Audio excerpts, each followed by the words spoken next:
नमस्कार, good evening, शुभ संध्या।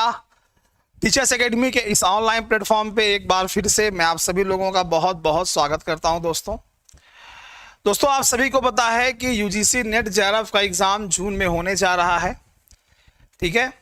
और जो नोटिफिकेशन आया है जिसमें बताया गया है कि यूजीसी नेट जेआरएफ का जो एग्ज़ाम होगा, जिस तरह से पहले कैटेगरी के बिहाफ पे रिजल्ट निकलता था 2 कैटेगरी में, अब उसमें चेंजेस कर दिए गए हैं, 3 कैटेगरी में हो गया है। और मैंने आपको बताया है कि उसमें कौन कौन सी कैटेगरी है, इसमें कौन कौन से लोग रहेंगे, क्या क्या चीज़ें उसमें बताई गई हैं। इसमें मैंने वीडियो बनाया है, आप देख सकेंगे टीचर्स एकेडमी के यूट्यूब चैनल पे।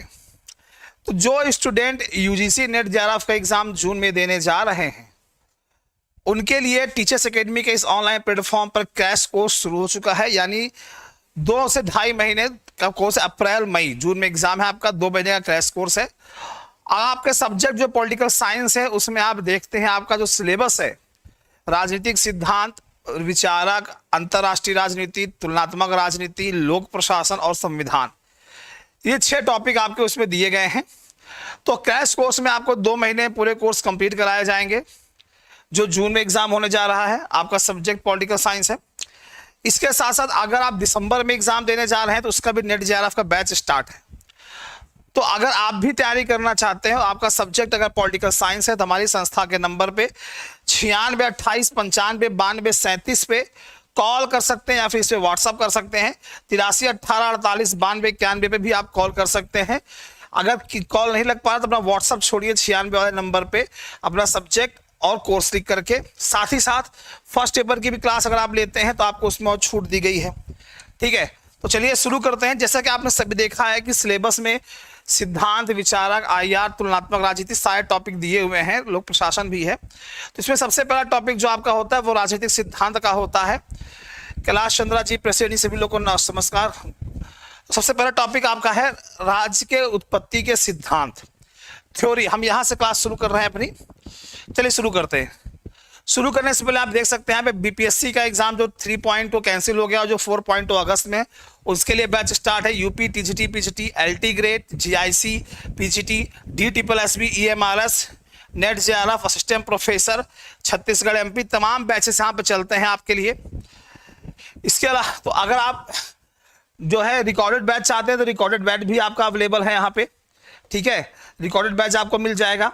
और आपको टारगेट बैच है जो अभी नया स्टार्ट हुआ है, सारे बैचेस आपके चल रहे हैं, ठीक है। इसके भी आपको अगर किसी भी कोर्स में एडमिशन लेना है, आप संस्था के नंबर पर संपर्क कर सकते हैं।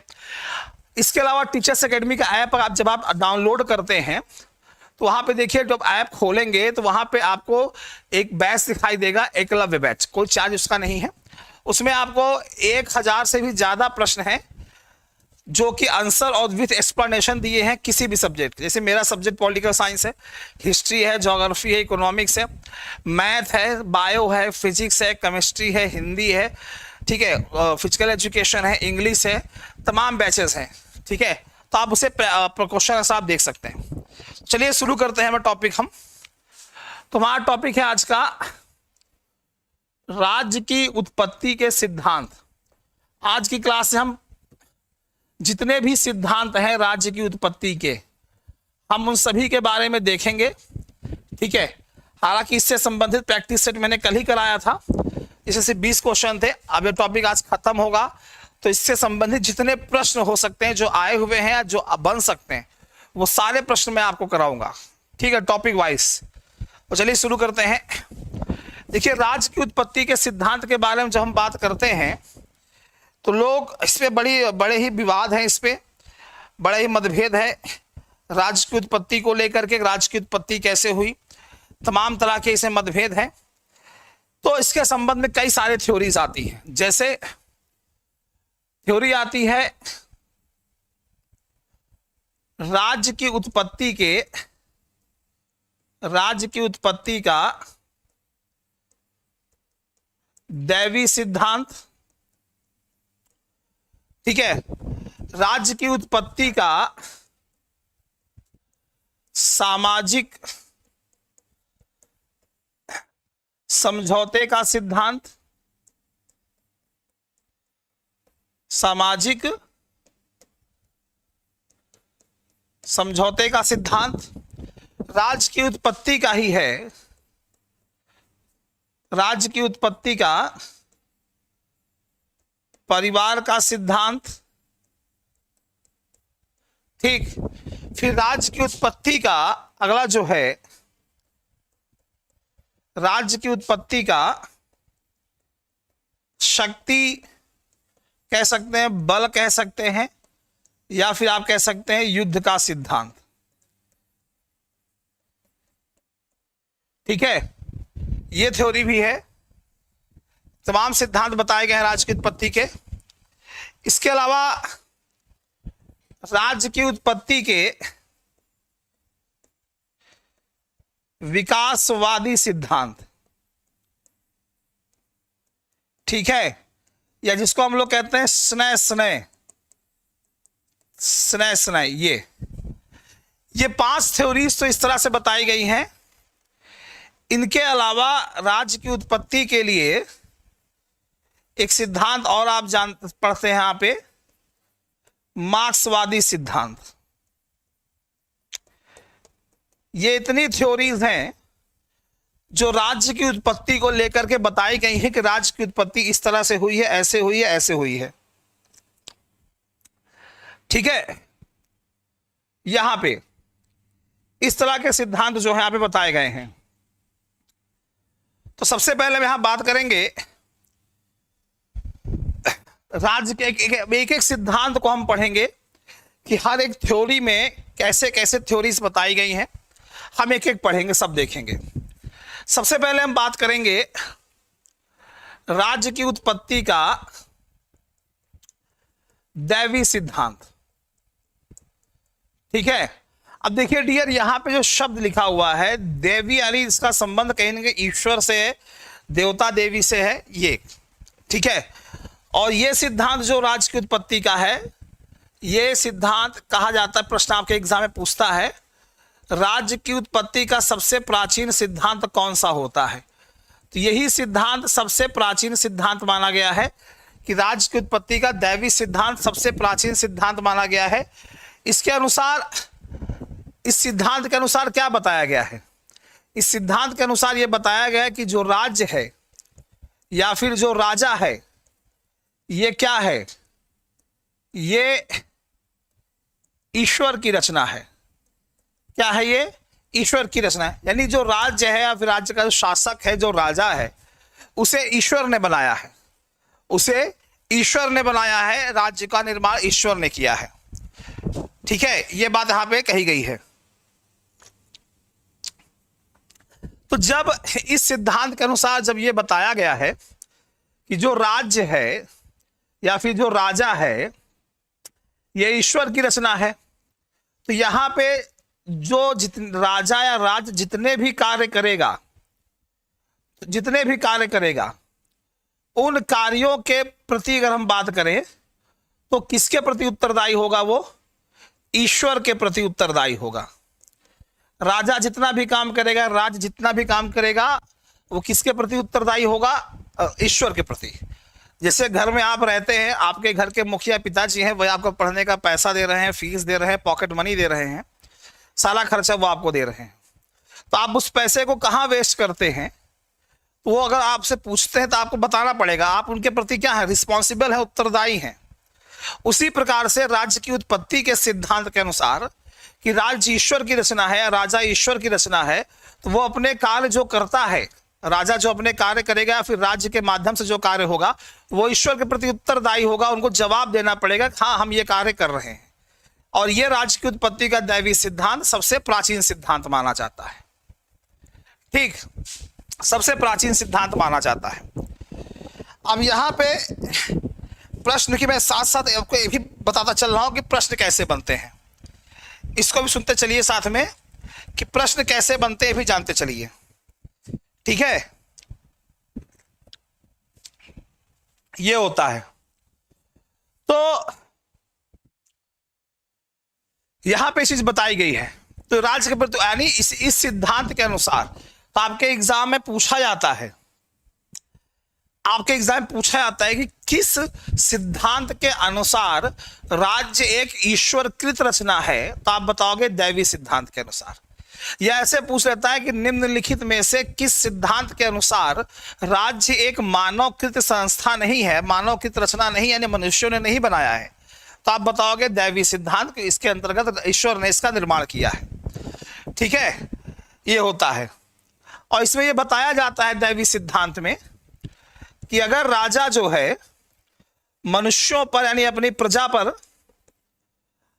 अगर अपनी प्रजा पर वो क्या करता है, अगर अपनी प्रजा पर या अपनी प्रजा पर मनुष्यों को क्या करता है, अगर वो मनुष्यों को दंड देता है, ठीक है, अगर इसमें जो राजा होता है तो अगर वो अपनी प्रजा को या मनुष्यों को दंड देता है या फिर प्रजा पर या मनुष्यों पर वो अत्याचार करता है, तो जो मनुष्य होते हैं, तो जो लोग होते हैं, उन्हें क्या करना चाहिए, उन्हें उसको एक्सेप्ट करना चाहिए कि राजा हमको सजा दे रहा है, उसको एक्सेप्ट करना चाहिए।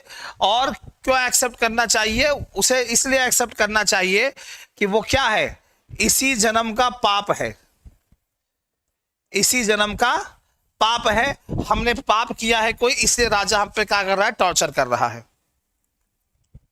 ये इसमें राजा अगर मनुष्यों पर या अपनी प्रजा पर या अपने लोगों पर अगर अत्याचार करता है या उन्हें दंड देता है, तो प्रजा को, लोगों को यह समझना चाहिए कि हमारा इसी जन्मों का कुकर्म है और उसको एक्सेप्ट कर लेना चाहिए।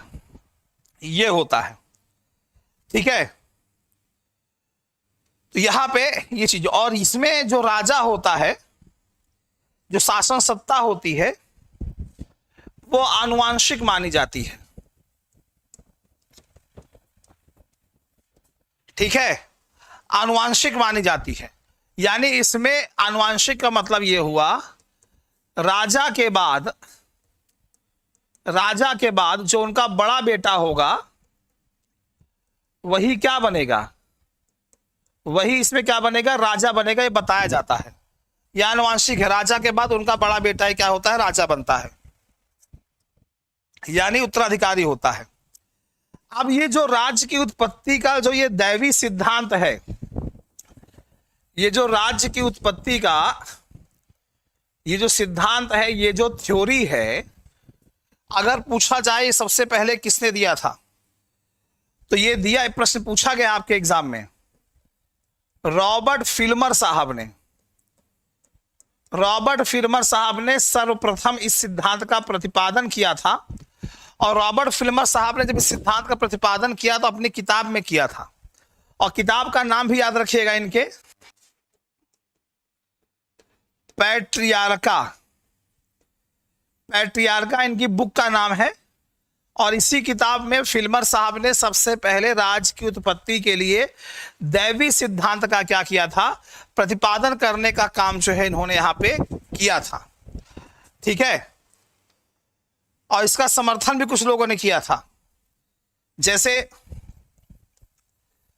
जेम्स प्रथम थे, इन्होंने इसका समर्थन किया था। ठीक है, जेम्स प्रथम ने इसका समर्थन किया था। उनका एक स्टेटमेंट था जेम्स प्रथम का कि राजा लोग पृथ्वी पर ईश्वर की जीवित प्रतिमाएं हैं। राजा लोग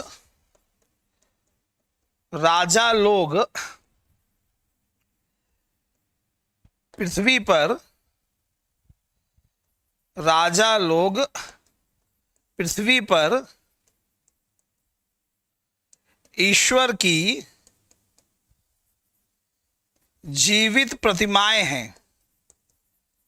यह बताया था कि जो राजा लोग हैं वो पृथ्वी पर क्या हैं, ईश्वर की जीवित प्रतिमाएं हैं। यानी जो राजा हैं वो साक्षात क्या है, ईश्वर का प्रतिबिंब है। यानी इसका मतलब जेम्स प्रथम भी राज्य की उत्पत्ति के लिए दैवी सिद्धांत का क्या करता है, समर्थन करता है।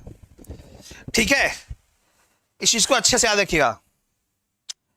और राज्य की उत्पत्ति का ये सिद्धांत जो है ना, ये दैवी सिद्धांत हर धर्म में किसी ना किसी रूप में पाया जाता है। हर धर्म में, कोई भी संप्रदाय हो, कोई हिंदू धर्म हो, इस्लाम हो, यहूदी हो, पारसी हो, सभी धर्मों में इसका स्वीकार किया गया है। सभी धर्मों में इसे एक्सेप्ट किया गया है कि जो पृथ्वी पर पहला राजा आया वो ईश्वर का प्रतिबिंब था, साक्षात भगवान थे, और उनके बाद फिर उनका बड़ा बेटा, उनके बाद उनका बड़ा बेटा क्या हुआ है, इस तरह से बना है। अगर हम बात करें इससे कुछ एग्जाम्पल अगर हम बताएं तो चीन हुआ, जो मिस्र देश थे, चीन हुआ, मिस्र हुआ, ये सब क्या है, यहां पे राजा को क्या कहा जाता है, सूर्य पुत्र कहा गया, व देव पुत्र भी कहा गया कि राजा क्या है, राजा सूर्य पुत्र है, राजा क्या है, राजा देव पुत्र है, ये उपाधियां उनको दी गई हैं।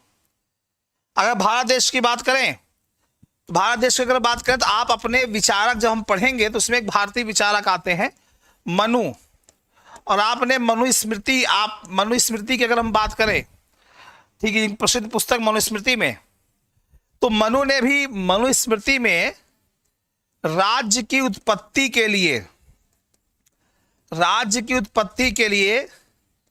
दैवी सिद्धांत की ही बात की है डियर, दैवी सिद्धांत की ही बात की है कि राज्य की उत्पत्ति दैवी सिद्धांतों के आधार पे हुई है। उसमें बताया गया है, उसमें भी उन्होंने बताया है। भारतीय परंपरा में कहा गया है कि सज्जन लोगों की रक्षा करने के लिए, जो अच्छे लोग हैं, सज्जन लोग जो हैं, उनकी रक्षा करने के लिए, जो दुर्जन, जो बुरे लोग हैं, उनका विनाश करने के लिए ब्रह्मा जी ने राजा को धरातल पर भेजा कि जाओ जाकर के देखो कि वहां पे क्या हो रहा है, और राजा को पृथ्वी पर भेजा। ठीक है, यहां तक कि महाभारत आप पढ़ते हैं, सुने होंगे, देखे होंगे, तो महाभारत में कृष्ण जी ने भी कहा है कि मैं ही ईश्वर हूं, मैं ही सभी मनुष्यों का राजा हूं, ये बात उन्होंने कही है। तो यानी अगर हम बात करें तो राज्य की उत्पत्ति के दैवी सिद्धांत हर धर्म में आपको दिखाई देंगे, हर धर्म में, और ये सबसे प्राचीन माना जाता है, राज्य की उत्पत्ति का सिद्धांत सबसे प्राचीन सिद्धांत माना जाता है। ठीक है, ये होता है। इसके अलावा अगर हम बात करें, इसकी आलोचना भी हुई, कहा गया जो राज्य की उत्पत्ति का दैवी सिद्धांत है ना, ये जो राज्य की उत्पत्ति का दैवी सिद्धांत है ना, ये राज्य की उत्पत्ति का जो दैवी सिद्धांत है, ये क्या है, ये अवैज्ञानिक है। कहा गया ये अतार्किक है। ठीक है, ये अवैज्ञानिक बताया गया, अतार्किक बताया गया है, और साथ ही साथ कुछ लोगों ने कहा कि ये अनैतिहासिक है, अनैतिहासिक है, ये बताया गया, अनैतिहासिक। ठीक है, कहा कि इसका कोई इतिहास नहीं है, अतार्किक है, कोई तर्क नहीं है इसमें, राजा ने भेजा, जाओ हम भेज रहे हैं, जाओ शासन करो। तो इस आधार पे इसकी आलोचना भी की गई, लेकिन सबसे प्राचीन इसी को माना गया है। ठीक है, दूसरे सिद्धांत की अगर हम बात करें, एक मैंने बताया था राज्य की उत्पत्ति का शक्ति का सिद्धांत। एग्जाम में यह भी याद रखिएगा कि शक्ति के सिद्धांत की जगह लिखता है युद्ध का सिद्धांत, राज्य की उत्पत्ति का बल का सिद्धांत, ये सारे शब्द इस्तेमाल करते हैं कि राज्य की उत्पत्ति का, शक्ति का सिद्धांत, बल का सिद्धांत, युद्ध का सिद्धांत, ये तमाम सिद्धांत इस्तेमाल करते हैं। और नेट जेआरएफ में, पॉलिटिकल साइंस में यहां से प्रश्न आते हैं, अच्छे खासे आए हैं। अब इसमें क्या बताया गया है,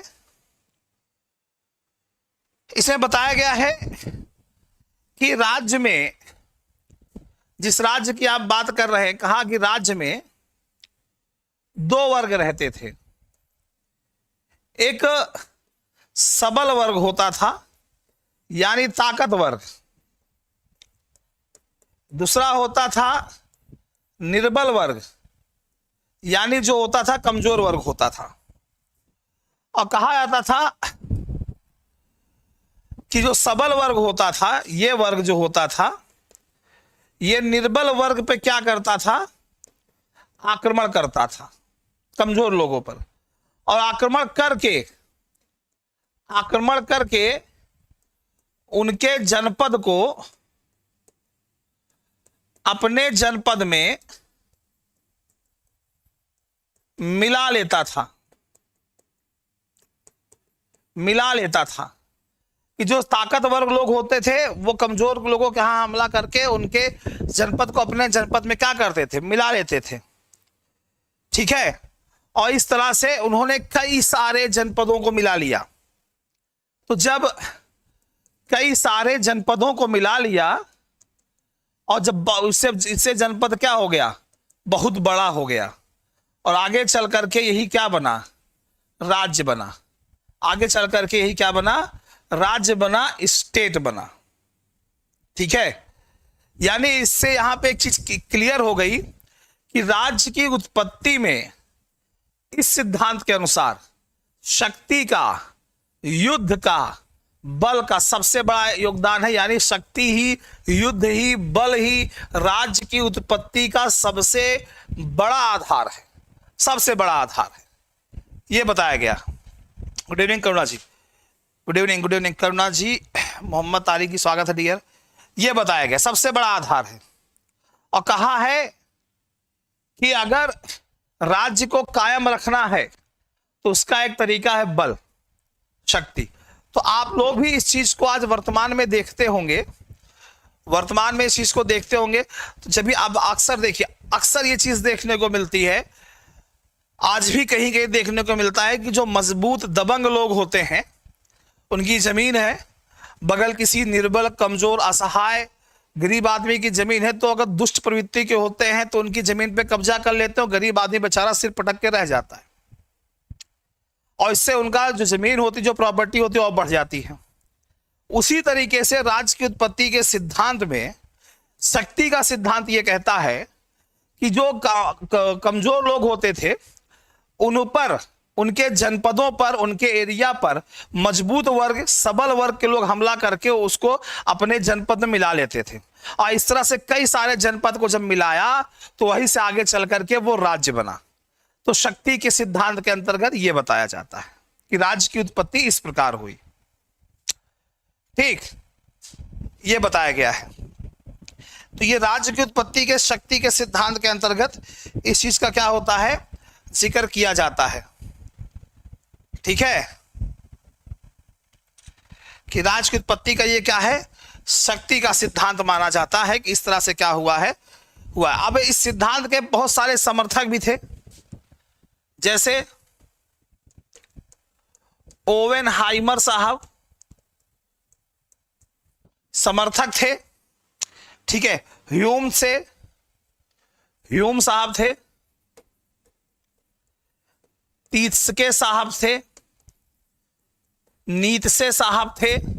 ये सब राज्य की उत्पत्ति के शक्ति के सिद्धांत के क्या थे, समर्थक थे। ठीक है, वोल्टेयर अक्सर पूछा जाता है, वोल्टेयर का नाम आप अक्सर सुनेंगे। ठीक है, वोल्टेयर का नाम अक्सर पूछा जाता है। ठीक, ये जैसे एग्जाम में आपसे पूछता है कि निम्नलिखित में से कौन सा जो है कौन सा विचारक जो है राज्य की उत्पत्ति के शक्ति के सिद्धांत का समर्थन करते हैं, तो ये सब नाम आते हैं। इन्होंने कुछ स्टेटमेंट दिए हैं, स्टेटमेंट भी आपके एग्जाम में आते हैं, उस स्टेटमेंट के आधार पे कथन कारण के प्रश्न बनते हैं राज्य की उत्पत्ति को लेकर के, और उनके स्टेटमेंट से ये जाहिर होता है कि ये लोग राज्य की उत्पत्ति के लिए शक्ति के सिद्धांत को ये जरूरी मानते हैं। जैसे हाइमर साहब की अगर हम बात करें, हाइमर साहब की हम बात करें अगर, तो हाइमर साहब क्या कहते हैं, कहते हैं राज्य एक वर्गीय संगठन है, राज्य एक वर्गीय संगठन है, एक वर्गीय संगठन है जिसकी उत्पत्ति युद्ध के द्वारा हुई है, जिसकी उत्पत्ति युद्ध के द्वारा हुई। ये अब एक वर्गीय संगठन का मतलब जाहिर सी बात है, कहने का मतलब है मजबूत वर्ग, सबल वर्ग की बात कर रहे हैं कि मजबूत वर्ग के लोगों का क्या है, ये संगठन है। और युद्ध के आधार पे क्या हुआ है, इस राज्य का क्या हुआ है, निर्माण हुआ है। ठीक है, इसके अनुसार और जो नाम मैंने बताया, एक नाम मैंने बताए थे ह्यूम। ह्यूम साहब का स्टेटमेंट क्या है, राज्य की उत्पत्ति में युद्ध का हाथ है। इन्होंने कहा है राज्य की उत्पत्ति में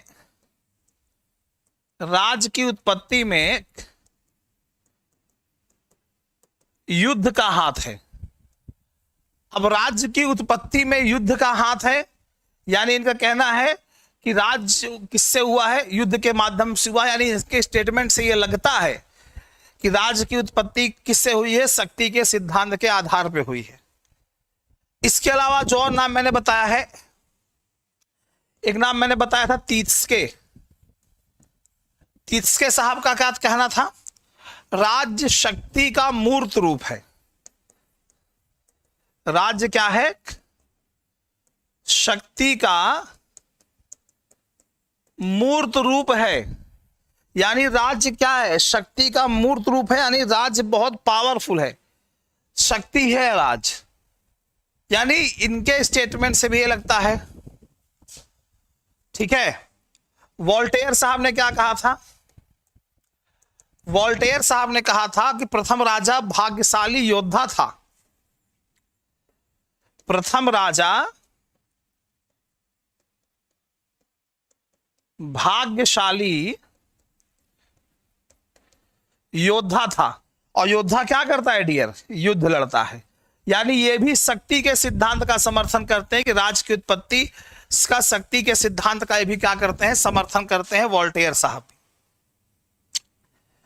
तो यहां पे ये सारे लोग शक्ति के सिद्धांत के स्टेटमेंट भी आपके एग्जाम में बहुत पूछते हैं। जैसे अब यहां से प्रश्न किस तरह से बनते हैं, जैसे मान लीजिए कि आपसे कथन कांड में प्रश्न पूछता है, कथन में ह्यूम के अनुसार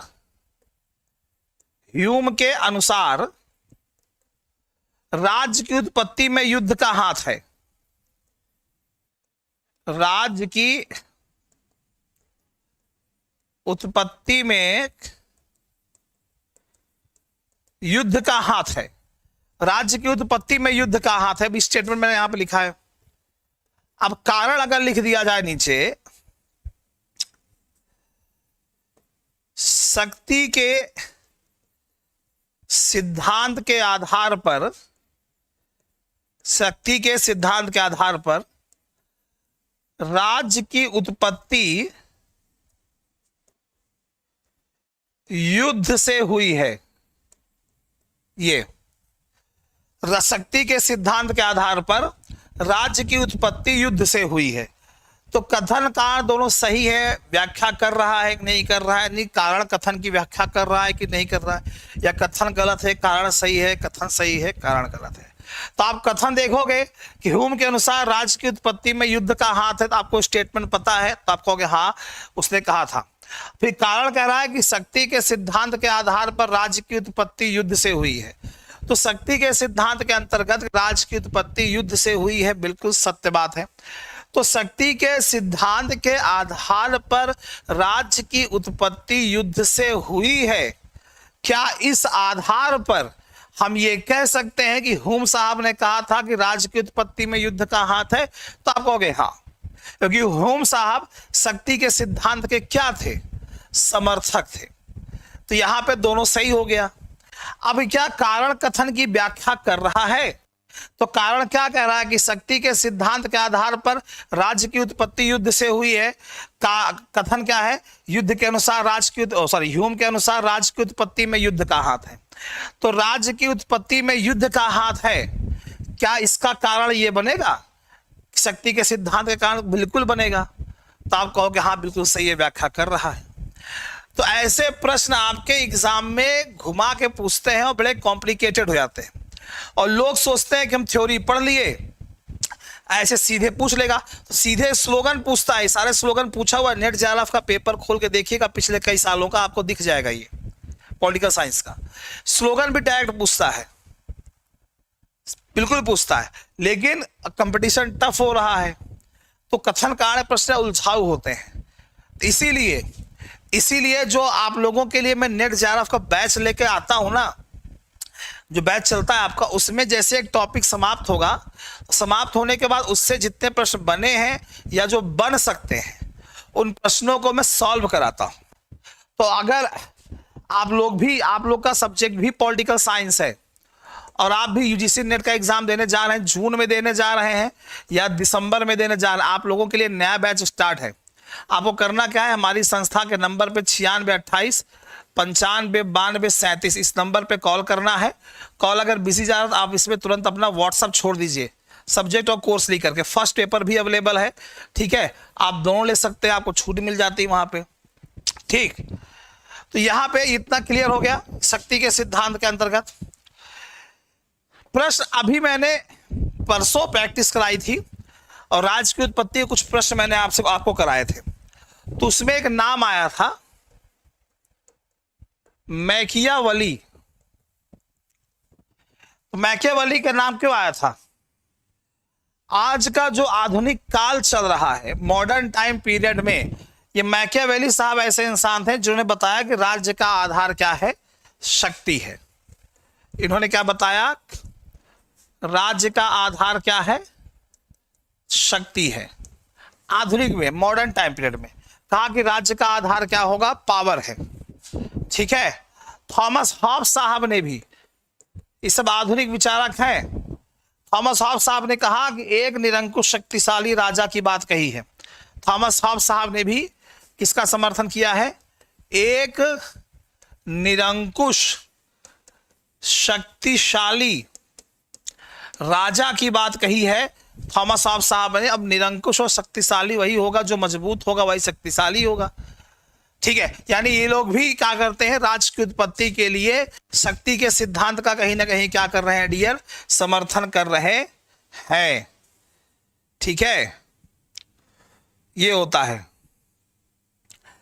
लेकिन ये जो राज्य की उत्पत्ति का शक्ति का सिद्धांत है ना, राज्य की उत्पत्ति के लिए ये जो शक्ति का सिद्धांत है, इसकी आलोचना भी हुई है। अब आप कहोगे सर आलोचना क्या हुई है? आलोचना ये हुई है डियर, इसमें ये बताया गया है, कहा गया है कि जो शक्ति के द्वारा उत्पन्न होता है वो शक्ति के द्वारा ही क्या हो जाता है, नष्ट हो जाता है। जी हाँ, बिल्कुल सही बात है, बिल्कुल सही बात है कि जो शक्ति के द्वारा उत्पन्न होता है वो शक्ति के द्वारा नष्ट भी हो जाता है। और राज्य की उत्पत्ति में शक्ति के सिद्धांत के अंतर्गत जो राज्य की उत्पत्ति बताई गई है कि शक्ति के सिद्धांत के अंतर्गत राज्य की उत्पत्ति शक्ति से, बल से, युद्ध से हुई है। तो इसकी आलोचना करते हैं लोग, ये कहते हैं कि जो शक्ति से उत्पन्न होता है वो शक्ति से खत्म हो जाता है। और एग्जाम्पल बहुत बढ़िया देते हैं, और एग्जाम्पल देते हैं हिटलर का। हिटलर का ये होता है। तो यहां पे इस चीज की बात की, इस आधार पर उन्होंने आलोचना की गई है इसकी। भाई आलोचना तो होगी, हर सिक्के के दो पहलू होते हैं, आप भी जानते हैं, हम भी जानते हैं। कोई तारीफ करेगा तो कोई बुराई भी करेगा, तो यहाँ पे आलोचना होती है। ठीक है, आप लोगों से आपके एग्जाम में एक नाम अक्सर पूछा जाता है, बोंदा। इनका स्टेटमेंट है, शक्ति केवल डाकुओं के गिरोह का संगठन कर सकती है। शक्ति केवल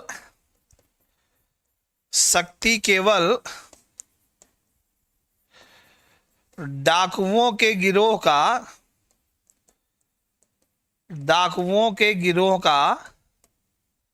संगठन कर सकती है, राज्य का नहीं। यानी बोंदा साहब आलोचना करते हैं, वो कहते हैं राज्य की उत्पत्ति शक्ति के आधार पे, युद्ध के आधार पे, बल के आधार पे नहीं हुई है। इनके स्टेटमेंट से लगता है कि शक्ति केवल डाकुओं के गिरोह का संगठन कर सकती है। आप शक्तिशाली है तो आप डाकू, डकैत बन सकते हैं, माफिया बन सकते हैं, गुंडा बन सकते हैं, लेकिन आप किसी राज्य का निर्माण नहीं कर सकते। ठीक है, ये चीज यहां पे बताई गई है। तो ये सारी बातें यहां पे क्या की गई हैं, बताई गई हैं। तो ये चीज यानी इसकी आलोचना करते हैं ये लोग। ग्रीन साहब, थॉमस हिल ग्रीन, आपके विचारक पढ़ेंगे निर्जारफ में, थॉमस हिल ग्रीन नाम आता है। वो लोग भी कहते हैं कि राज युद्ध का परिणाम नहीं है, राज इच्छा का परिणाम है। लोगों की इच्छा थी, इस राज्य का निर्माण हुआ।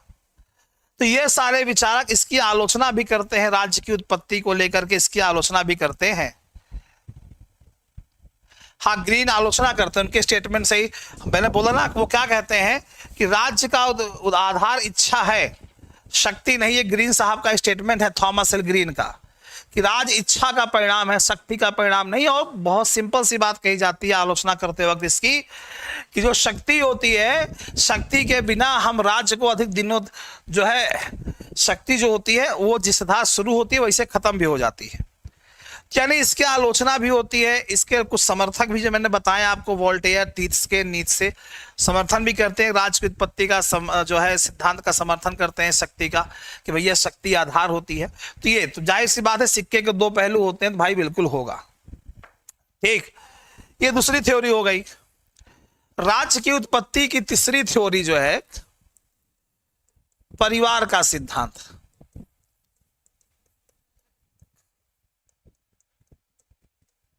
राज्य की उत्पत्ति का परिवार का सिद्धांत। ठीक है, अब एग्जाम में यह प्रश्न पूछा गया था, किसको रक्त संबंधी सिद्धांत कहते हैं? तो इसी को कहते हैं डियर, याद रखिएगा, क्योंकि परिवार में क्या होता है, लोग रक्त के माध्यम से, खून के रिश्ते होते हैं। कहते हैं ना कि हमारा खून का रिश्ता है, यही कहते हैं ना कि हमारा क्या है, खून का रिश्ता है, ये होता है। तो बिल्कुल सही बात है। तो जब हम राज्य की उत्पत्ति के सिद्धांत देखते हैं, जब आप थ्योरी पढ़ते हैं और आप राज्य की उत्पत्ति के सिद्धांत जब भी देखते हैं, तो उसमें एक सिद्धांत आता है परिवार का सिद्धांत। एग्जाम में पूछा गया था निर्जारफ में कि रक्त संबंधी सिद्धांत निम्नलिखित में से किसे कहते हैं? तो राज्य की उत्पत्ति का जो परिवार का सिद्धांत होता है वही रक्त संबंधी सिद्धांत होता है, क्योंकि परिवार के लोगों का रिश्ता खून से होता है, और ये जो खून का रिश्ता होता है ना, ये ऊपर वाला बना के भेजता है। और जो दोस्ती का रिश्ता होता है वो इंसान खुद बनाता है, और दोस्ती का रिश्ता जो होता है भरोसे पे टिका होता है। जैसे एक रस्सी होती है ना, रस्सी अगर टूट जाए तो जुड़ती नहीं है, और जुड़ गई तो उसमें गांठ पड़ जाती है, और गांठ कभी भी खुल सकती है। यानी भरोसा एक बार टूट गया तो कहानी खत्म। ठीक, गुड इवनिंग संतोष जी, स्वागत है। तो यहां पे ये सारी बातें जो है बताई गई हैं। चलिए देखते हैं कि राज्य की उत्पत्ति का तीसरा सिद्धांत क्या कहता है। खून पानी से गाढ़ा होता है, क्योंकि अपना अपना होता है, पराया पराया होता है। वाह वाह, बिल्कुल सही बात है। संतोष जी कह रहे हैं कि खून पानी से गाढ़ा होता है क्योंकि अपना अपना होता है और पराया पराया होता है। बिल्कुल आपकी बात सत्य है, लेकिन हम इस पे बहुत ज़्यादा वो अपनी बात को प्रमाणित नहीं करेंगे कि आप एकदम सही कह रहे हैं, क्योंकि आज के समय में तो अपने अपने कहाँ होते हैं, अपने अपने कहाँ होते हैं। पीठ पीछे बुराइयां करना, भेदभाव करना, धोखा देना, तमाम चीज़ें ऐसे देखने को मिलती हैं। तो ये चीज़ें होती हैं। और आजकल कुछ ऐसे भी युवा हैं जो अभी एडल्ट हुए हैं, 18 साल के नए नए होते हैं, और सोचते हैं कि बहुत जल्दी हम फेमस हो जाएं, और इस चक्कर में वो गलत रास्ते पे चले आते हैं, अपनों का ही खून कर देते हैं कि हमको डॉन बनना है, माफिया बनना है, तमाम चीज़ें। ठीक है चलिए कोई बात नहीं। तो परिवार का सिद्धांत क्या कहता है? तो परिवार रक्त संबंधी आधारों पर आधारित होता है। तो इसमें देखते हैं क्या होता है। देखिए, तो बिल्कुल जो आप सही कहे ये बात है, रक्त संबंधी सिद्धांत का ही कहावत है। संतोष जी बोल रहे हैं खून पानी से गाढ़ा होता है, अर्थात अपना अपना होता है, पराया पराया होता है। रक्त संबंधी सिद्धांत को लेकर के स्टेटमेंट दिया जाता है। बिल्कुल ये बात कही जाती है कि स्टेटमेंट किस सिद्धांत से संबंधित है, इसी संबंधित है। और एक परिवार क्या होता है? एक परिवार वो होता है, इसे बताया जाता है कि परिवार वो होता है जो पुरुष प्लस स्त्री प्लस बच्चों से मिलकर बना होता है, वो परिवार होता है। जब कई परिवार आपस में मिलते हैं, ठीक है, जब कई परिवार आपस में मिलते हैं तो वंश मिलता है तो आगे बनता है कबीला, और जब कई कबीले मिलते हैं तो बनता है राज्य। ये होता है, ये होता है, सॉरी।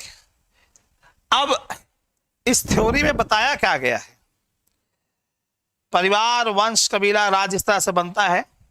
इसमें दो थ्योरी बताई जाती है। एक बताई जाती है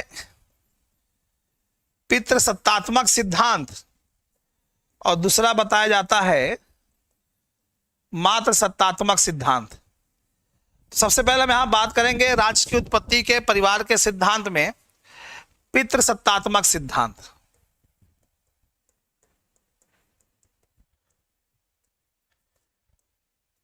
देखिए, पितृसत्तात्मक सिद्धांत की बात जब आती है तो इसका मतलब यहां पे पुरुष प्रधान हो जाता है। जैसे हम लोग कहते हैं ना कि भारत देश पुरुष प्रधान देश है। घर का मुखिया क्या होता है? घर का सबसे वयोवृद्ध, सबसे बुजुर्ग पुरुष होता है। ये होता है। हाँ, अरस्तु की बात हम यहाँ पे नहीं, वो अभी विचारक पढ़ेंगे तो उसमें अलग अलग पढ़ेंगे डियर, हम परेशान मत होइए। तो अरस्तु की बात जैसे की तो बिल्कुल सही है। अरस्तु जो है, अरस्तु ने, चलिए आप कह दिए तो बता देते हैं। बिल्कुल, अरस्तु भैया जो थे ना, ये बहुत ही प्रबल समर्थक थे। राज्य की उत्पत्ति के सिद्धांत की बात हम जब भी करते हैं, जब भी हम राज्य की उत्पत्ति के सिद्धांत की बात करते हैं तो उसमें एक सिद्धांत आता है परिवार का सिद्धांत, या फिर कह सकते हैं रक्त संबंधी सिद्धांत, जिसके आधार पर राज्य का निर्माण हुआ है। इसको दो भागों में हम देखते हैं, पितृसत्तात्मक सिद्धांत और मातृसत्तात्मक सिद्धांत। लेकिन जो पितृसत्तात्मक सिद्धांत होता है ना, इसके बहुत बड़े समर्थक, एक बहुत बड़े विचारक रहे हैं अरस्तु साहब। अरस्तु साहब कहते हैं कि पुरुष की शोभा जो होती है वो आदेश देने में होती है, और जो महिला होती है उसकी शोभा उस आदेश को मानने में होती है। ये यानी महिला को वो बहुत प्रायोरिटी नहीं देते हैं, वो कहते हैं कि पुरुष ही सर्वे सर्वा होता है। तो ये एक पितृसत्तात्मक सिद्धांत होता है, ठीक है।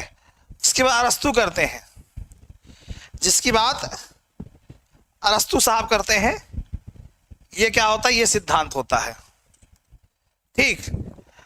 आधुनिक काल की अगर हम बात करें, ये तो बहुत पहले के थे। मॉडर्न टाइम की अगर हम बात करें तो बिल्कुल नाम आता है सन हेनरी मैन का। मॉडर्न टाइम पीरियड में ये भी राज्य की उत्पत्ति के लिए परिवार का जो सिद्धांत है उसमें ये पितृसत्तात्मक सिद्धांत के बहुत बड़े क्या है, समर्थक माने जाते हैं। और सिद्धांत की कुछ बातें आती हैं। बातें क्या होती हैं? सिद्धांत की प्रमुख बातें क्या होती हैं कि जो फैमिली है, जो परिवार है, उसका जो हेड होगा, जो मुखिया होगा, वो घर का वयोवृद्ध पुरुष होगा। यानी बुजुर्ग आदमी जो है वही घर का मुखिया होगा, पुरुष ही होगा, ठीक है। दूसरा क्या होता है? वैवाहिक संबंध प्रचलित हैं, ठीक है। इस सिद्धांत में वैवाहिक संबंध प्रचलित होते थे, यानी विवाह होता था स्त्री पुरुष का। हाँ बिल्कुल सर, हैरी मैं प्रीति राजोरा जी, गुड इवनिंग, गुड इवनिंग। ये होता था।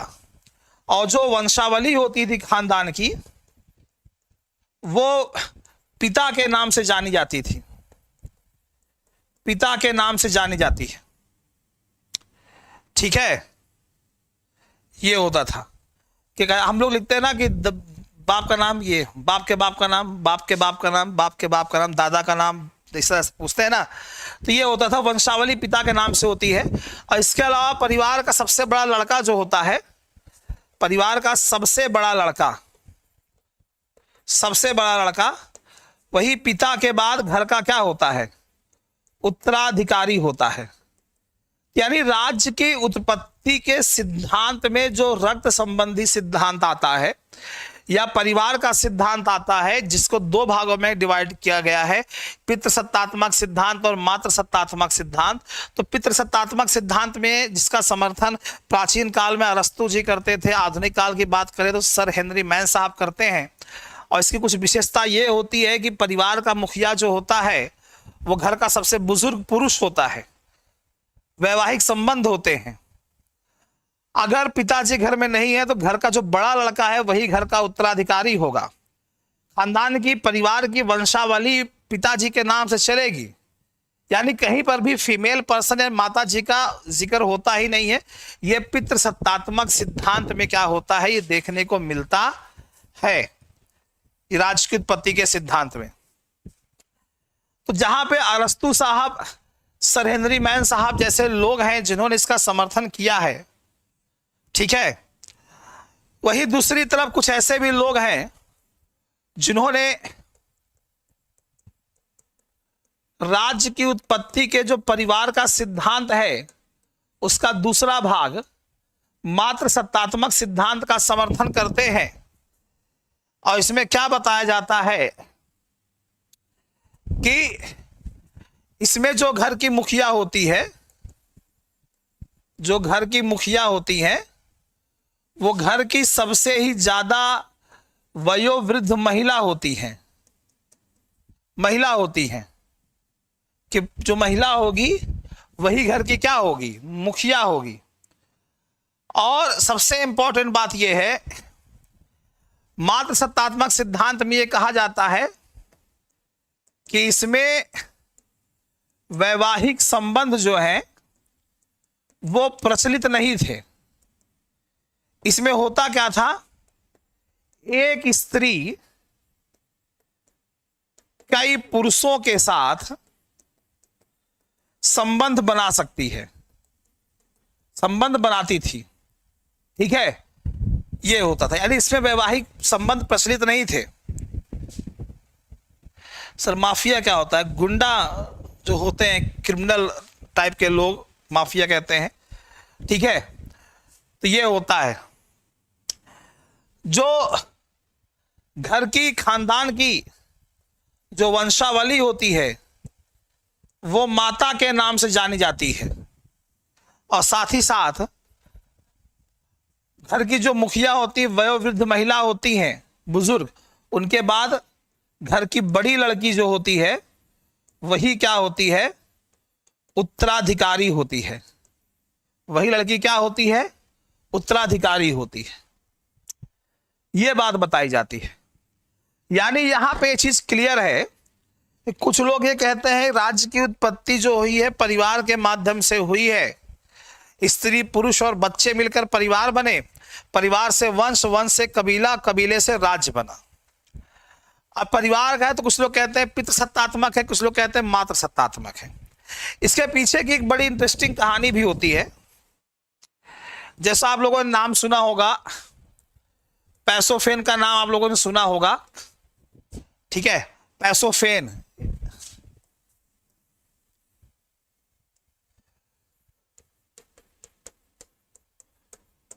अब इनका यह मानना था कि राज्य की उत्पत्ति के परिवार के सिद्धांत को लेकर के इन्होंने क्या बताया था कि जब पितृसत्तात्मक समाज हुआ करता था तो पितृसत्तात्मक समाज के लगभग जानते कितना, 10,000 साल पहले, ठीक है, जो आज एक जगह है, एक देश है जिसको हम लोग कहते हैं ऑस्ट्रेलिया, ठीक है। ऑस्ट्रेलिया आप जानते हैं द्वीप है। ऑस्ट्रेलिया के कुछ द्वीप ऐसे थे, कुछ द्वीप जहां पे मातृसत्तात्मक, ठीक है, मातृसत्तात्मक सिद्धांत था। मातृसत्तात्मक सिद्धांत था ऑस्ट्रेलिया के कुछ द्वीपों पर। यानी घर के जो महिला होती थी, सबसे बुजुर्ग महिला, वही हेड ऑफ पर्सन होती थी। उनके बाद उनकी बड़ी लड़की होती थी, घर की वंशावली माता जी के नाम से जानी जाती थी, तो तमाम चीजें होती थी, ठीक है। ये होता था। स्त्रियां सब काम करती थी, तीर तलवार घोड़े चलाना बंदूक सब सब। लेकिन पैसोफेन साहब ने कहा आगे चल करके कुछ समय बाद कुछ बलशाली पुरुष आए, स्त्रियों से उनका युद्ध हुआ और युद्ध होने के बाद उन्होंने स्त्रियों को पराजित कर दिया और पराजित करने के बाद उनकी सारी संपत्ति पर अपना अधिकार जमा लिया। और इस प्रकार जो है मात्र सत्तात्मक सिद्धांत या मात्र सत्तात्मक समाज समाप्त हो गया और उसकी जगह हावी हो गया पितृसत्तात्मक समाज। यह बात उन्होंने कही पैसोफेन साहब ने। इंसाइक्लोपीडिया ऑफ ब्रिटानिका के अनुसार यह बात कही जाती है, इंसाइक्लोपीडिया ऑफ ब्रिटानिका के अनुसार जो हम लोग शादी होती, नई नई शादियां होती, कहते हैं हस्बैंड वाइफ है, न्यू कपल है, तो कहा जाता है कि बताया जाता है कि जो हस्बैंड महोदय होते हैं, पतिदेव हमारे, हस्बैंड शब्द बना है हस्बैंडरी से। किससे बना है? हस्बैंडरी से। और हस्बैंडरी शब्द का मतलब क्या होता है? कृषि या पशुपालन करने वाला या घर के बाहर काम करने वाला। कृषि या पशुपालन करने वाला, पढ़ते ना एनिमल हस्बेंड्री, पढ़ते हैं आप लोग। तो कृषि या पशुपालन करने वाला, या फिर आप कह सकते हैं यहां पे कहा जाता है घर के बाहर काम करने वाला। वहां पे हस्बैंड का मतलब ये होता है, हस्बेंड्री का मतलब ये होता है, ठीक है, जो घर के बाहर काम करता है, जो नौकर होता है, जो धन कमा के लाता है। और वाइफ का मतलब बताया गया है मालकिन। वाइफ का मतलब बताया है मालकिन, यानी घर की व्यवस्था पर शासन करने वाली, घर की व्यवस्था में, व्यवस्था पर शासन करने वाली। ये तो इंसाइक्लोपीडिया ऑफ ब्रिटानिका के अनुसार ये बात बताई गई है। तो आज भी हमें देखते हैं कि हमारा समाज है, आज आधुनिक समय की अगर हम बात करें तो आज भी हमें देखते हैं कि हमारा समाज एक कहीं ना कहीं आज भी पुरुष प्रधान की झलक देखने को मिलती है। हालांकि स्त्रियां बहुत अब सारे फील्ड में लगभग आगे जा रही हैं, तो आज भी पुरुष प्रधान देश हमारा होता है, कहीं कहीं देखने को बहुत ज्यादा मिलता है। तो उनको ये पढ़ना चाहिए।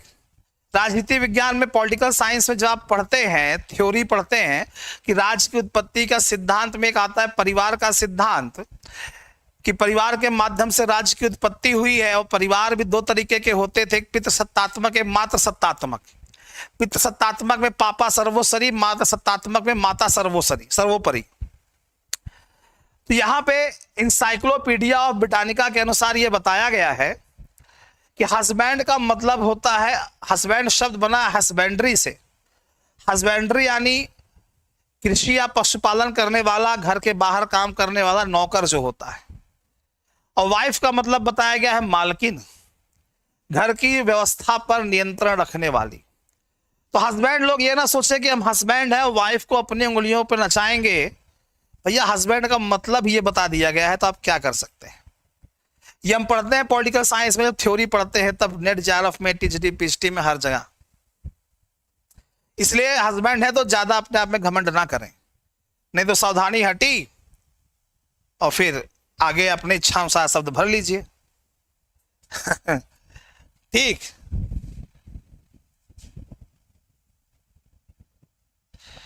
जी बिल्कुल बिल्कुल बिल्कुल बिल्कुल बिल्कुल। प्रेसिडेंट जी कह रहे हैं सर आप भी तो मैम से डर जाते हैं। बिल्कुल होता है भाई, सबको लगता है डर। घर की मुर्गी दाल बराबर होती है। ठीक है, चलिए आगे चलते हैं। तो ये सिद्धांत है, ठीक है, ये तीसरा सिद्धांत था। चौथा हम लोग देखते हैं राज्य की उत्पत्ति का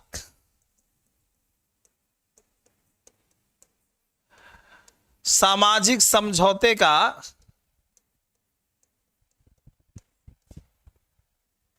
सिद्धांत। अब राज्य की उत्पत्ति का सामाजिक समझौते के अनुसार क्या होता है?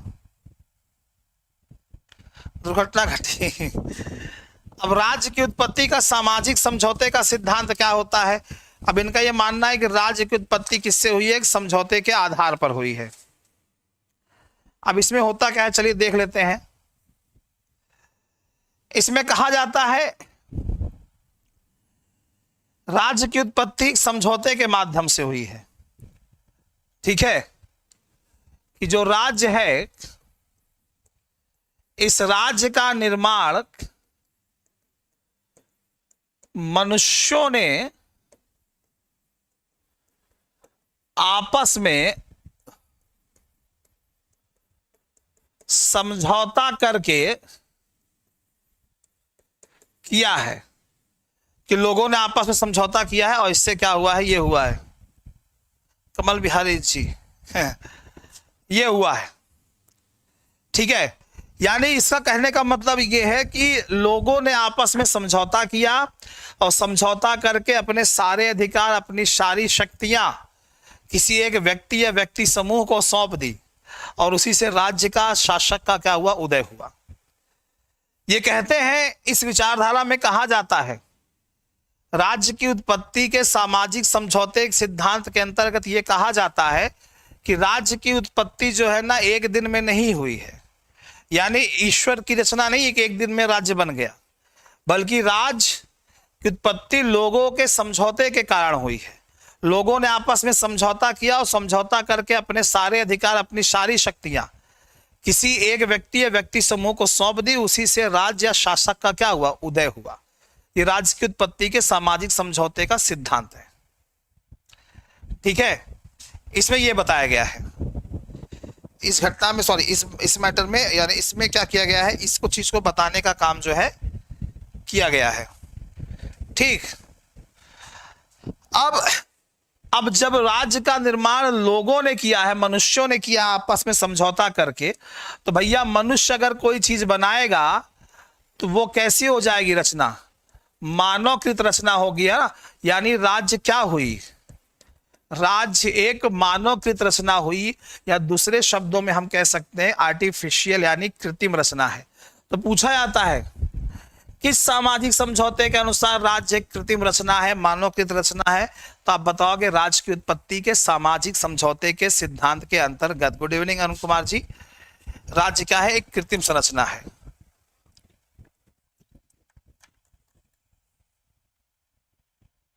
हाँ, मैन मेड, बिल्कुल ये होता है। और राज्य का निर्माण मनुष्यों ने किया है और इसीलिए कहा जाता है कि राज्य एक सीमित संस्था है। ठीक है, राज्य एक सीमित संस्था है। क्यों? क्योंकि मनुष्यों ने कुछ सोच कर ही राज्य का निर्माण किया है। राज्य की उत्पत्ति के सामाजिक समझौते के सिद्धांत में लोगों ने जिस राज्य का निर्माण किया, लोगों ने किया, मनुष्यों ने किया, इसीलिए राज्य क्या हो गई? एक मानवकृत संस्था हो गई, कृत्रिम संस्था हो गई, मैनमेड हो गई। और लोगों ने अपने उद्देश्यों को पूरा करने के लिए, कुछ उद्देश्यों को पूरा करने के लिए राज्य का निर्माण किया है ना, कि भैया हमारे उद्देश्य है, आप इसे पूरा करेंगे, यही आपका कार्य है। तो राज्य क्या होगा? एक सीमित संस्था हो गई कि भैया लिमिटेड है, इतना करना है। ठीक है, तो यह राज्य की उत्पत्ति के सामाजिक समझौते के अंतर्गत बताया जाता है, थ्योरी के अंतर्गत बताया जाता है। यह होता है। अब यानी राज्य, इसके अंतर्गत क्या बताया गया? इसके अंतर्गत यह बताया गया कि राज्य वही कार्य करेगा जो लोगों ने कहा है। यानी राज्य क्या है? कृत्रिम संस्था है, अर्थात राज्य क्या हो गया? राज्य एक यंत्र की भांति क्या करता है? कार्य करता है। राज्य एक यंत्र की भांति क्या होता है? कार्य करता है। ये सारे प्रश्न आपके एग्जाम में पूछे आते हैं। राज्य के यंत्र की भांति कार्य करता है, इसीलिए राज्य की उत्पत्ति के सामाजिक समझौते के सिद्धांत को यांत्रिक सिद्धांत भी कहा जाता है। ठीक है, यांत्रिक सिद्धांत भी क्या कहते हैं? इसको कहते हैं, एग्जाम में प्रश्न पूछता है कि राज्य की उत्पत्ति के किस सिद्धांत को यांत्रिक सिद्धांत कहते हैं? तो राज्य की उत्पत्ति के सामाजिक समझौते के सिद्धांत को। अब कथन कारण के प्रश्न बनते हैं कथन राज्य की उत्पत्ति सामाजिक समझौते के सिद्धांत के अंतर्गत राज्य का निर्माण हुआ है, लोगों ने किया है। कारण कि राज्य का निर्माण लोगों ने किया है, और राज्य क्या है? एक सीमित संस्था है। राज्य क्या है? एक यांत्रिक संस्था है। राज्य क्या है? मानवकृत संस्था है। तो आप कहोगे दोनों सही है, तो क्या दोनों की व्याख्या करेगा? तो भैया कहाँ कर रहा है? कारण ये कह रहा है ना कि राज्य क्या है? सामाजिक समझौते के आधार पर राज्य क्या है? आंतरिक संस्था है। इसीलिए वो क्या है? लोगों ने इसका निर्माण किया है? नहीं। तो यहाँ पे कथन कारण दोनों सही हो जाएंगे, लेकिन व्याख्या नहीं करेगा। लेकिन अगर कथन कारण को ऊपर नीचे कर देंगे तो व्याख्या करेगा। मैं वो प्रैक्टिस में कराऊंगा आपको। पहले थ्योरी अच्छे जान लीजिए, प्रैक्टिस तो मैं कराऊंगा आपको। रवि जी, मेरा एमएस नहीं, मैसेज नहीं दिख रहा है। रवि जी दिख रहा है। गुड इवनिंग, नमस्कार, शुभ संध्या। ठीक है, तो ये राज्य क्या है? एक यांत्रिक सिद्धांत है। ठीक, अब देखिए यहां पे बताया क्या गया? सामाजिक समझौते के सिद्धांत के अंतर्गत बताया क्या गया? ध्यान सुनिएगा कि राज्य क्या है? राज्य लोगों की आपसी सहमति आपसे समझौते बना है।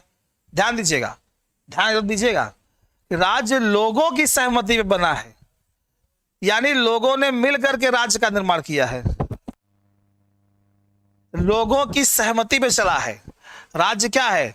लोगों की अपनी सहमति। और जहां पर लोगों की सहमति के आधार पर राज्य का या शासक का चुनाव होता है, राज्य का निर्माण होता है, तो वहां पे किसकी झलक दिखलाई पड़ती है? लोकतंत्र की झलक दिखलाई पड़ती है। यानी प्रश्न पूछा जाता है कि राज्य की उत्पत्ति के सिद्धांत के अंतर्गत किस सिद्धांत में लोकतंत्र की झलक दिखलाई पड़ती है, किस सिद्धांत में लोकतंत्र की नींव पड़ती है? तो आप बताओगे सामाजिक समझौते के सिद्धांत के अंतर्गत। ठीक है, इस चीज को अच्छे से याद रखिएगा, सामाजिक समझौते के सिद्धांत के अंतर्गत। और यह परंपरा आपको भारत में भी देखने को मिलती शुरू में। जैसे एग्जाम्पल अगर मैं बताऊं आपको, अब एग्जाम्पल जैसे बताऊं मैं आपको, एग्जाम्पल जैसे मैं भारत का दूं अगर, तो भारत के आधार पर क्या बताया गया है? तो भारत में हम विचारकों में एक विचारक पढ़ते हैं, कौटिल्य, पढ़ेंगे, सिलेबस में है। कौटिल्य की पुस्तक का नाम सभी को पता होगा, अर्थशास्त्र।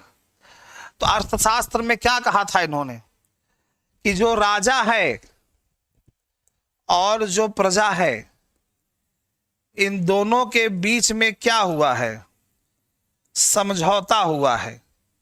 समझौता क्या हुआ था? याद है आपको कि जो प्रजा है, और प्रजा जो कृषि कार्य में लगी हुई है, खेती करती है, और प्रजा में वो लोग जो व्यापार करते हैं, सरकारी नौकरी की बात छोड़ दी उस समय, तो कृषि वाले 1/6 और व्यापार वाले 1/10। याद होगा आपको कि जो प्रजा, जो लोग खेती करते हैं, वो अपने उत्पादन का 1/6 भाग राजा को देंगे, और जो लोग व्यापार करते हैं वो अपने उत्पादन का 1/10 भाग राजा को देंगे, और बदले में राजा उनकी रक्षा करता है। राजा को जो कर्तव्य कार्य बताए गए हैं, राजा वो कार्य करेगा। यानी यहां पे दोनों के बीच में क्या हुआ? समझौता हुआ। तो राज्य की उत्पत्ति सामाजिक समझौते के आधार पे हुई है। इसकी झलक भारत में देखने को भी मिलती है। एक महान विचारक थे जिनका नाम था कौटिल्य, जिन्हें हम पढ़ते हैं। कौटिल्य की पुस्तक आप पढ़ते हैं अर्थशास्त्र। तो अर्थशास्त्र में एकदम साफ साफ बताया है कि राजा और प्रजा के बीच में एक समझौता हुआ है। राजा आपके अधिकारों की रक्षा करेगा, प्रजा की भलाई के लिए काम करेगा, लेकिन प्रजा जो खेती करती है वो अपने उत्पादन का 1/6 भाग राजा को देगी। प्रजा जो व्यापार करती है वो अपने उत्पादन का 1/10 भाग राजा को देगी। यानी दोनों के बीच में क्या हुआ? समझौता हुआ। यानी राज्य का निर्माण कैसे हुआ? समझौते के आधार पर हुआ। ठीक, ये चीज यहां पे देखने को मिलती है। यहां पर ये चीज क्या होती है? देखने को मिलती है। ठीक, ये राज्य की उत्पत्ति के सामाजिक समझौते के सिद्धांत के अंतर्गत क्या किया गया है, इसको बताने का काम जो है किया गया है। ठीक, ये होता है। आधुनिक समय में, मॉडर्न टाइम पीरियड में, सामाजिक समझौते के आधार पर राज्य के निर्माण का जो समर्थन करते हैं, उनका स्पष्ट और वैज्ञानिक प्रतिपादन जिन्होंने किया है वो किया है रिचर्ड हुकर साहब ने। रिचर्ड हुकर साहब ने आधुनिक समय में जो सामाजिक समझौते के सिद्धांत का जो वैज्ञानिक एवं स्पष्ट रूप से प्रतिपादन किसी ने किया है तो रिचर्ड हुकर साहब ने किया है, और समर्थन भी इसका कई लोगों ने किया है, जैसे ग्रोसियस साहब ने इसका समर्थन किया है। ग्रोसियस ये क्या थे, ये समर्थक थे ये। तो ये सारे प्रश्न आपके नेट जाल में पूछते हैं। हाँ बिल्कुल रिचर्ड हुकर, बिल्कुल डियर, ये आपके एग्जाम पूछे आते हैं। ठीक है, और इसका इस सिद्धांत का समर्थन और भी लोगों ने किया, पूर्ण रूप से जिन्होंने स्पष्ट करने का काम किया है। आप लोग उनको विचारकों को पढ़ते हैं, Thomas Hobbes, John Locke, Rousseau, ये सब कौन हैं? ये सब वो हैं जिन्होंने सामाजिक समझौते के सिद्धांत का स्पष्ट रूप से प्रतिपादन किया है कि राज्य की उत्पत्ति सामाजिक समझौते के आधार पर हुई है। हम इन विचारकों को जब पढ़ेंगे तो उनके बारे में हम लोग पढ़ेंगे। ठीक, ये होता है। फिर पांचवा सिद्धांत क्या था?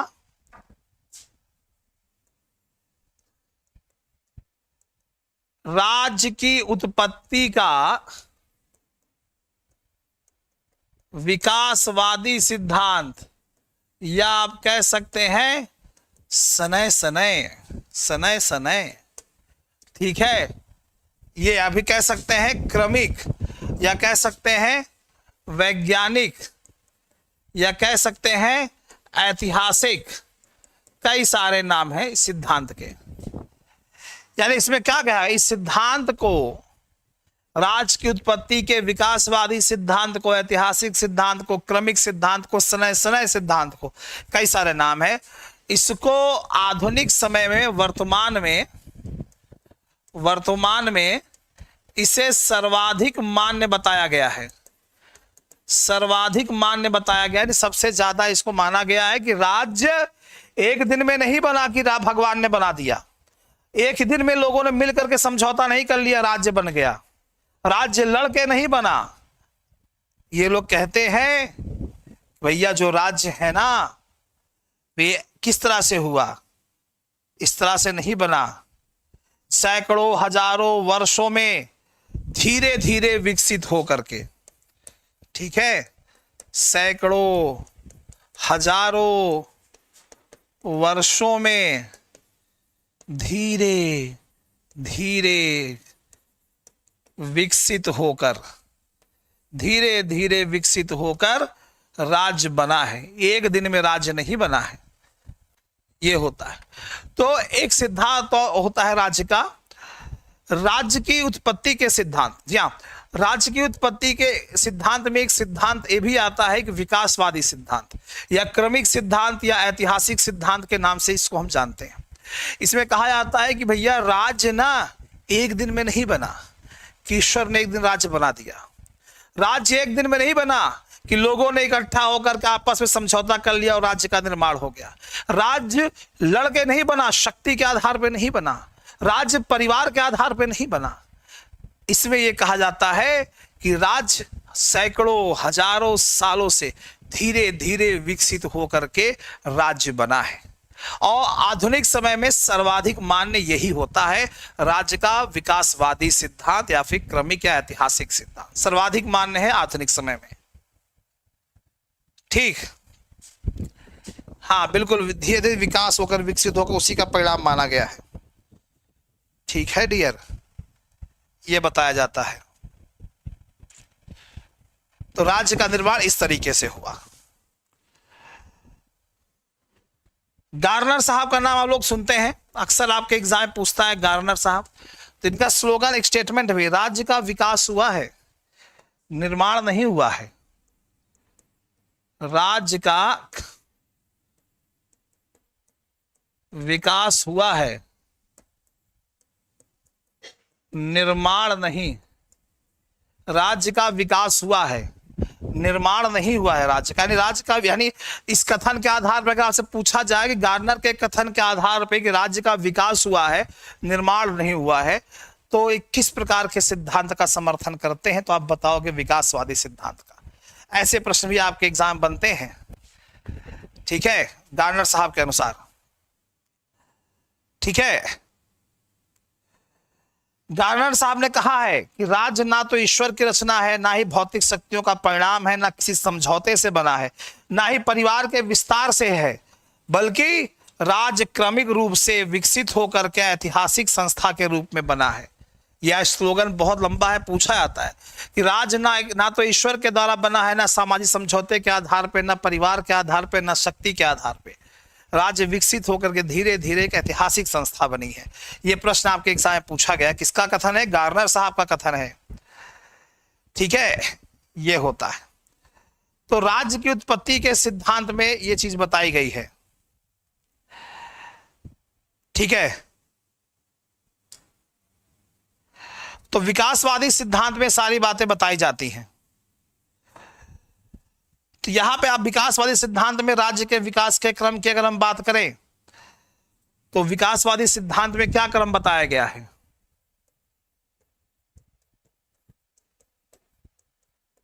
भाई राज्य का विकास हुआ है, धीरे धीरे विकास हुआ है, तो उसका क्रम क्या बताया गया है? देखिए, बताया गया कि पहले क्या था? पहले कबीला राज्य था। कबीला राज्य के बाद क्या आया? प्राच्य राज्य आया। प्राच्य यानी प्राचीन टाइप का, प्राच्य साम्राज्य आया। ठीक, फिर और विकसित हुआ, फिर यूनानी नगर राज्य आया, फिर और विकसित हुआ, फिर रोमन साम्राज्य बना, रोमन साम्राज्य बना, फिर और विकसित हुआ, सामंती राज्य आया। सामंती राज्य, जहां पे सामंत लोगों का शासन होता है, इतिहास पढ़े होंगे। इतिहास में इसको किस नाम से जाना जाता है? सामंती राज्य को। इसको मध्यकाल के नाम से जाना जाता है। मेडिवल हिस्ट्री में पढ़ते हैं आप लोग। बाकी ये जो पूरा लिखा है ना, रोमन साम्राज्य से लेकर के यहाँ तक, ये इसे हम किस काल में पढ़ते हैं? इसे हम पढ़ते हैं, इतिहास वाले बच्चे जानते होंगे, प्राचीन काल में पढ़ते हैं। सामंती राज्य मध्य काल में आता है। बिल्कुल, प्रेसिडेंट महोदय ने लिख भी दिया है। ठीक है, और सबसे नीचे क्या आता है? सामंती राज्य के नीचे राष्ट्र राज्य आता है। राष्ट्र राज्य आता है, यानी राष्ट्र राज्य का मतलब क्या हुआ? आधुनिक राज्य आता है। आधुनिक राज्य आता है। ये इस तरीके से, तो इस तरीके से क्या हुआ है? राज्य का क्या हुआ है? निर्माण हुआ है। ये बताने का काम जो है किया जाता है। तो विकासवादी सिद्धांत के अनुसार राज्य का निर्माण इस प्रकार हुआ है। ठीक है, फिर आगे चलते हैं। राज्य की उत्पत्ति का एक सिद्धांत और ही बहुत ज्यादा फेमस है, वो है मार्क्सवादी सिद्धांत, यानी मार्क्सवादी दृष्टिकोण। तो राज्य की उत्पत्ति में मार्क्सवादी विचारधारा क्या कहती है? तो अक्सर लोग ये पढ़ते हैं कि मार्क्सवादी विचारधारा मतलब कार्ल मार्क्स ने ऐसे विचार दिए हैं, लेकिन एक्चुअल हम बात करते हैं तो कार्ल मार्क्स का जो है राजनीतिक प्रतिनिधि था एक, जिसका नाम था एंगिल्स। कार्ल मार्क्स का एक राजनीतिक प्रतिनिधि था एंगिल्स। उन्होंने द वर्जिन ऑफ फैमिली, ठीक है,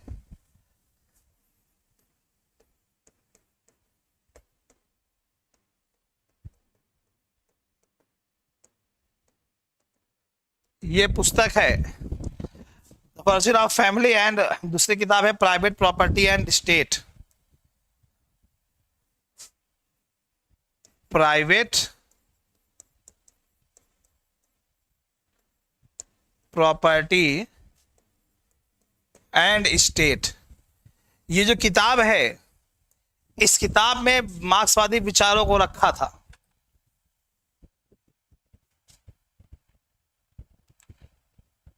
बिल्कुल 16वीं शताब्दी से राष्ट्र राज्य है, बिल्कुल बिल्कुल बिल्कुल सच बात है। तो यहां पे इस चीज के बारे में बताया गया है, राज की उत्पत्ति पर उन्होंने प्रकाश डाला।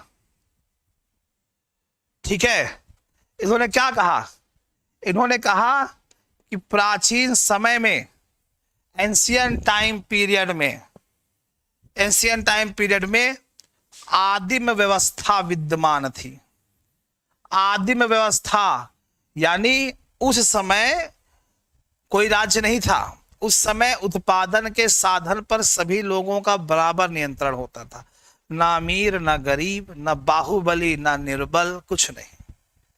लेकिन कहते हैं कि आगे चल करके निजी संपत्ति का उदय हुआ।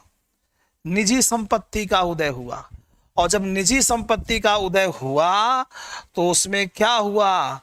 राज्य क्या हो गया? दो वर्गों में बंट गया। तो जो बाहुबली टाइप के लोग थे वो जमीन पर कब्जा कर लेते और कहते आज से हमारी है, छूना मत। और जो कमजोर थे उनका कोनो कब्जा नहीं था। इससे दो वर्ग बन गया, अमीर और गरीब। अमीर कौन हुआ? जिसका उत्पादन के साधन पर नियंत्रण हुआ। गरीब कौन हुआ? जिनका उत्पादन के साधन पर नियंत्रण नहीं हुआ।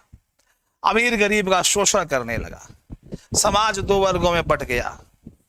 ठीक है, तो इस आधार पर इन्होंने कहा कि इस तरीके से राज्य का निर्माण हुआ। यानी इनका यह मानना है कि राज्य क्या था? राज्य वर्ग विभाजन का परिणाम था। राज्य वर्ग विभाजन का क्या है? परिणाम था। कौन मानता है? मार्क्सवादी विचारधारा के अंतर्गत माना जाता है राज्य वर्ग विभाजन का परिणाम है। और ये लोग इसीलिए कहते हैं कि अगर आज वर्ग समाप्त हो जाए, अमीर गरीब आज समाप्त हो जाए, उत्पादन के साधन पर सभी लोगों का बराबर अधिकार हो जाए, तो ना कोनो अमीर रहेगा ना कोनो गरीब रहेगा। और जैसे ही अमीर गरीब खत्म, ये वर्ग खत्म, राज्य भी क्या हो जाएगा? खत्म। ठीक है, ये चीजें होती हैं। ठीक है,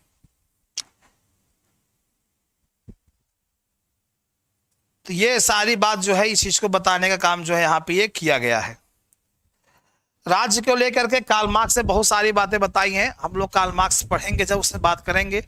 राज्य को पूंजीपतियों की संस्था बताई गई है, राज्य को शोषण का उपकरण बताया गया है। कई सारे कार्ल मार्क्स के स्टेटमेंट हैं कि विश्व के मजदूरों एक हो जाओ, खोने के लिए तुम्हारे पास बेड़ियां हैं, पाने के लिए पूरा संसार भरा पड़ा है। ठीक है, राज्य क्या है? जो वकील होते थे, जो पूंजीपति होते थे, पूंजीपतियों की संस्था है। राज्य में संसद क्या है? गप मारने की दुकान है, वकील लोग गप मारते हैं। वकील लोग किसका काम करते हैं? पूंजीपतियों का काम करते हैं। ऐसे बहुत सारे स्टेटमेंट हैं। ठीक है, हाँ बिल्कुल रवि तिवारी जी, जब राज्य में वर्ग समाप्त हो जाएगा, कोई अमीर गरीब नहीं रहेगा, तो उत्पादन के साधन पर सभी लोगों का अधिकार हो जाएगा, तो अवस्था क्या हो जाएगी? वो साम्यवादी अवस्था हो जाएगी। जब गरीब लोग, जब मजदूर लोग पूंजीपतियों को ठोक देंगे, ठीक है, यानी पूंजीपतियों को खत्म कर दिए। मान लीजिए 99% पूंजीपति क्या हो गए? खत्म हो गए, लेकिन 1% पूंजीपति बचे हैं ना, तो ऐसी अवस्था को संक्रमणकालीन अवस्था कहते हैं या समाजवादी अवस्था कहते हैं। संक्रमणकालीन। संक्रमणकालीन क्यों कहते हैं? कि 1% बीमारी बची है अभी, कल को और फैल गई तब, तो इसको भी खत्म कर देते हैं। और जब एकदम खत्म हो जाएगा, तब जो व्यवस्था आएगी वो साम्यवादी होगी, यानी उत्पादन के साधन पर सभी लोगों का बराबर अधिकार हो जाएगा। ये हम पढ़ेंगे कार्ल मार्क्स में। गप मारने की दुकान, बिल्कुल ठीक है। तो ये डियर, ये मैंने आपको जितनी भी थ्योरी बताई है राज्य की उत्पत्ति को लेकर के, ये सारी थ्योरी जो है आपकी राज्य की उत्पत्ति के सिद्धांत के अंतर्गत आती है। बहुत सारे प्रश्न, अब इससे कितने प्रश्न बन सकते हैं उन प्रश्नों की श्रृंखला को भी मैं कल आपके लिए लेकर आऊंगा कि राज्य की उत्पत्ति के सिद्धांत से और कितने प्रश्न। से मैंने 20 प्रश्न आपको कराए थे, और भी बहुत सारे प्रश्न हैं जो आपके यहाँ से बनते हैं। तो टॉपिक वाइज आपका क्लास भी चलती रहेगी, टॉपिक वाइज आपका प्रैक्टिस भी होता रहेगा। ठीक है, समझ में आ रहा है ना? तो फिर से एक बात जानने से पहले मैं बता दूं, जो भी विद्यार्थी स्टूडेंट यूजीसी नेट जेआरएफ 2024 देने जा रहे हैं, सब्जेक्ट पॉलिटिकल साइंस है, जून में देने जा रहे हैं, जो 2 महीने बाद, उनके लिए क्रैश कोर्स स्टार्ट है। क्रैश कोर्स मतलब 2 महीने में आपका कोर्स खत्म होगा। उसमें 70% कोर्स ऐसे होंगे जो आपको लाइव मिलेंगे, 2 महीने में 30% ऐसे हैं जो आपको कुछ वीडियो रिकॉर्डेड अवेलेबल हो जाते हैं, कुछ टॉपिक से का दो। क्योंकि आप देख सकते हैं पॉलिटिकल साइंस का सिलेबस, संविधान पूरा पढ़ना है, सिद्धांत पढ़ना है, विचारक पढ़ना है, आईआर पढ़ना है, तुलनात्मक राजनीति पढ़ना है, लोक प्रशासन पढ़ना है, 6 टॉपिक है, तो आपको मिल जाते हैं उसमें। साथ ही साथ आपको पीडीएफ नोट्स अवेलेबल होगी। ठीक है, प्रैक्टिस सेट आपको अवेलेबल कराए जाते हैं। ठीक है, प्रैक्टिस सेट जैसे प्रश्न मैं आपके लेकर आता हूँ, विथ आंसर आपको प्रोवाइड कराए जाएंगे। अगर इसके अलावा जो भी स्टूडेंट दिसंबर में एग्जाम देने जाएंगे नेट जेआरएफ का, उनके लिए बैच स्टार्ट है, आप जुड़ सकते हैं। ये पहला टॉपिक आज आपने देखा, ये है। तो जब आप बैच ज्वाइन करते हैं, आपका सब्जेक्ट पॉलिटिकल साइंस है और साथ ही साथ आप फर्स्ट पेपर भी लेते हैं नेट जेआरएफ के लिए, तो उसमें आपको छूट दी जाती है। आपको करना क्या है, हमारी संस्था के नंबर पे 9628 95 92 37 पे आपको कॉल करना है। कॉल अगर बिजी जा रहा है तो आप इससे अपना व्हाट्सअप छोड़ दिए, नहीं लग रहा है नेटवर्क इशू तो आप व्हाट्सअप छोड़ दीजिए, या हमारी संस्था का दूसरा नंबर जो है 83 18 48 92 91, 83 18 48 92 91, आप इस नंबर पे भी कॉल कर सकते हैं। आपको बता दिया जाएगा कैसे आपको नोट्स, कैसे आपको क्लास मिलेगी। चलिए फिर आज के लिए फिलहाल इतना रखते हैं, कल फिर मुलाकात होगी। तब तक के लिए दीजिए हमको इजाज़त, फिर मिलते हैं आप लोगों से नए टॉपिक के साथ। नमस्कार।